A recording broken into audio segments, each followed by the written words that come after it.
Hi, my name is Katie Moussouris. I'm a Senior Security Strategist with Microsoft. I'm here with Roel the founder of Paterva. Roel, thanks for joining us at BlueHat, and I'd like to know what you're going to be talking about tomorrow. Katie, I'm talking about information gathering on the internet and how we can basically get information off the net and trying to correlate that to be able to help us maybe in attacking something. You know, a lot of the stuff that we do when we do assessment is basically just gathering information.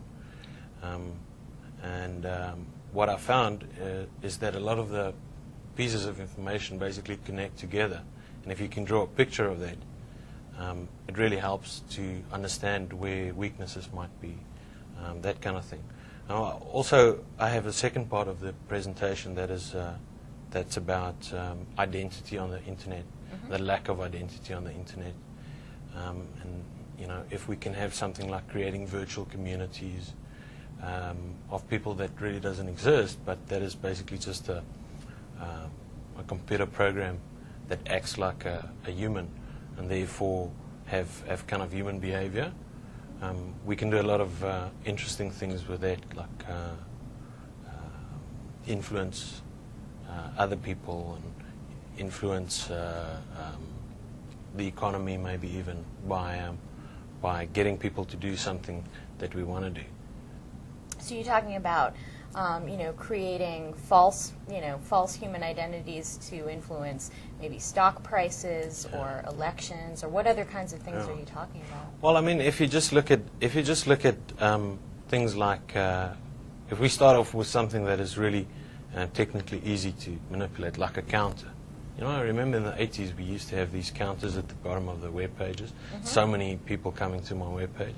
So, I mean, if we hit that site, that counter is going to increment. And a lot of the kind of Web 2.0 stuff is now driven with opinions and ratings. And, you know, how do you rate this product, that kind of thing. So, I mean, we don't need to create a full legend and a true identity to influence something like a rating. But if we need to, then we can create, let's say, an email address that's connected to a person, and where that email address is used to log in and to manipulate the ratings of, let's say, a product, or even a movie. If you think of the IMDb, for instance, and you look at the rating that they give to movies, they don't actually use they wouldn't look at what you rate a movie unless you rated about 10 or 20 or 30 movies.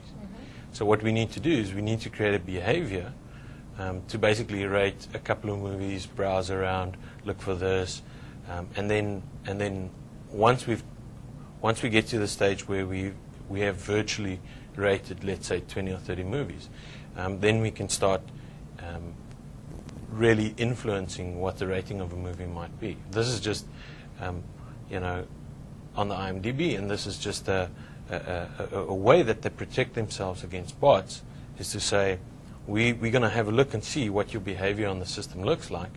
You can't just register and then vote, a movie.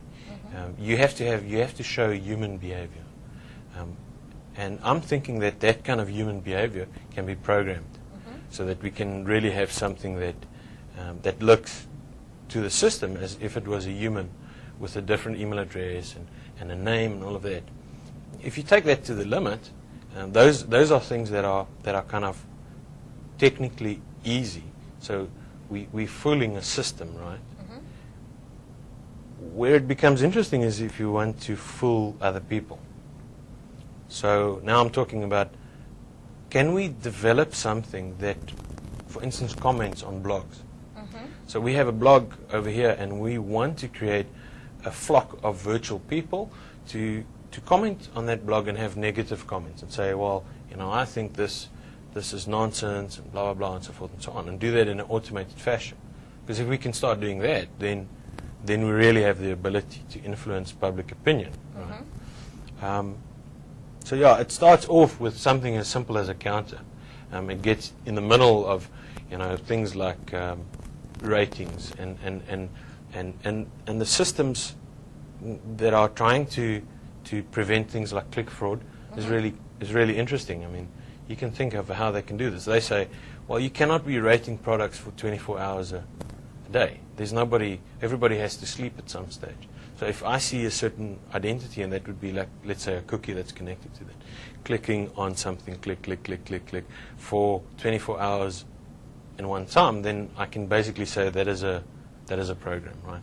But all of the things that they look for, all of the kind of aspects that they look for human behavior, we can simulate. Sure.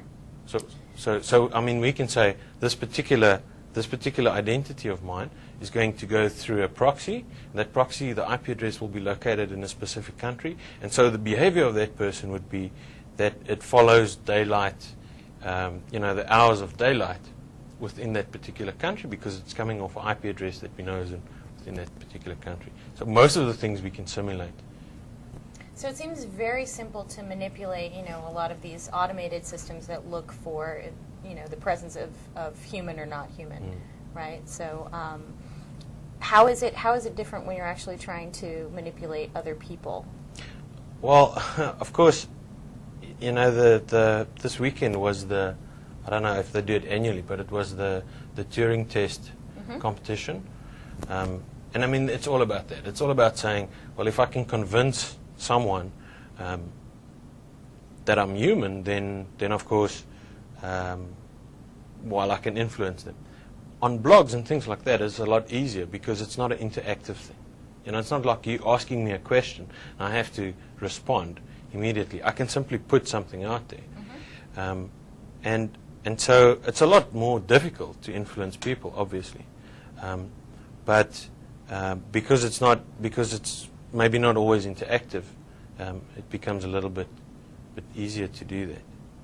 Have you found real-world examples where this has taken place, aside from the click fraud, obviously that's a big problem that organizations have had to deal with and build in those protections like you talk about.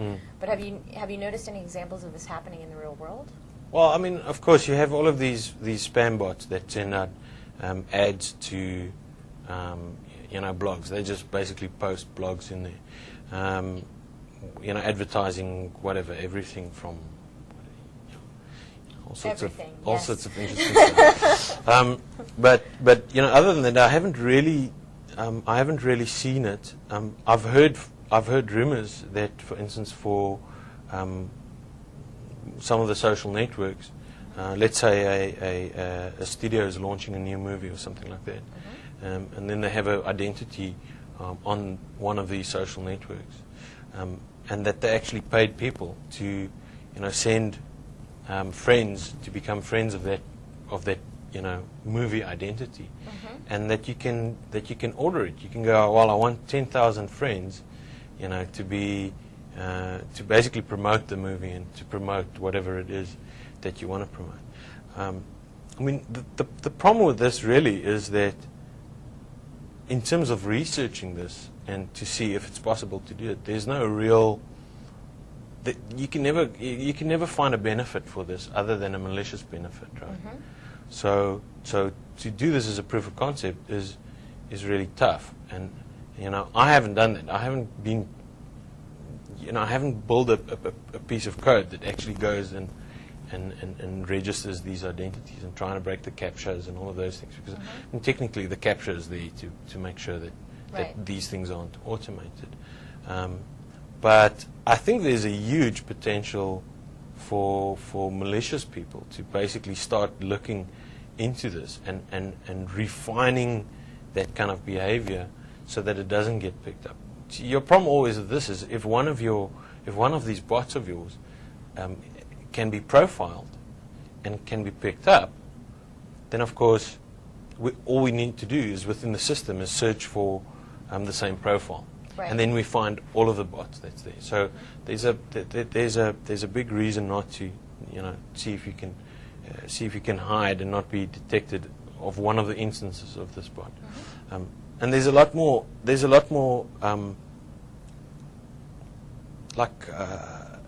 interestingness is in terms of the protecting a system like this rather than attacking it. So I don't see, for myself, there's a big impetus to start developing this tech, other than to be super evil, which hopefully I'm not. Hopefully So- not. So in So- terms of protection, and final thoughts for the audience, what would your advice be in terms of people who are trying to protect against this kind of fraud, essentially? This is fraud. No, it is. I guess it's fraud. Look, I mean, legally, what the networks do is they protect it with terms of use and those kind of things, which we all know is Right. is just legal protection. And on the technical side, there's the CAPTCHAs, and we've seen now in the past. I think in the last couple of weeks there was one of the CAPTCHAs, major CAPTCHAs, been broken as well. So it can't just rely on CAPTCHAs. What we need to do is we need to say, well, human behavior is going to be looking like this. I'll give you a very easy but a technical way. Okay, so if I created a bot to hit a form, then in the access logs of the system are only going to see that form being hit, right? But if it's a user that's browsing to that, his browser will basically, for the first time he goes to the site, also download the pictures around it and the links and all of that. So in my logs, I will see, okay, here's he pulling down this little picture, he's pulling that part of that, so forth and so on, until he's got the page, right? Right.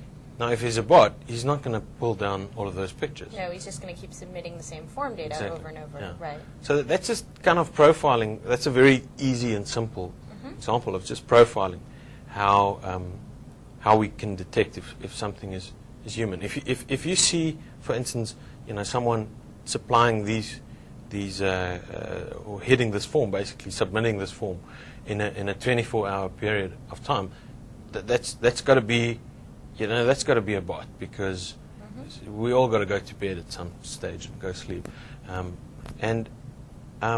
I guess there's other ways that you can do it as well.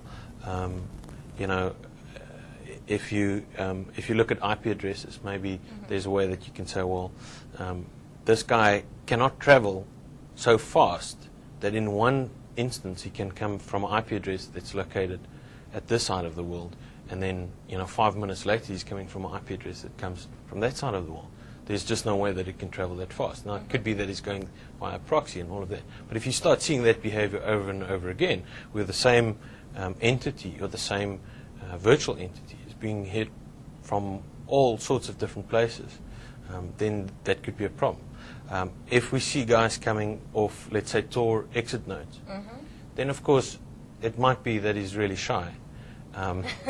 But if it becomes a pattern, then maybe combined with all of these other things, we can start saying, well, that is not human. That's not human behavior.